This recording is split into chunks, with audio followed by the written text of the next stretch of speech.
Salomatmisizlar? Xo'p, Do'mbiroqda obyektimiz xudo xolisi jarayonlari bilan tanishtirib o'tamiz. Xorme. Salomat bo'ling aka. Bugungi ma'lumotni qarang. Quruvchi qachon quruvchi bo'ladi? Nolga tushunib yetgan kuni quruvchi bo'ladi. Xo'p. Oddiy misol dunyo miqyosida oladigan bo'lsak, eng baland nuqta Jamol Mo'tog'i Everest cho'qqisi. Dengiz sathidan 8848 metr. Demak, nol dengiz sathi hisoblanadimi?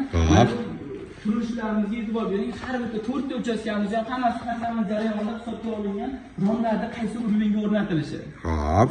Bu yerda ham kartochka ekish uchun hisobga olganmiz yo'q. Bemalol ko'rsatishingiz mumkin. Hali bu shebingni tagida katta bilim va tajriba yotibdi. Hamma loyihalarimiz shu Otabek akam boshchiligidagi professional nazorati ostida mahoratli, tahoratli ustalarimiz tomonidan bajariladi. Kanallarga obuna bo'lishingiz esdan chiqmasin, chunki sizlarga foydali bo'lgan narsa bizga motivatsiya beradi.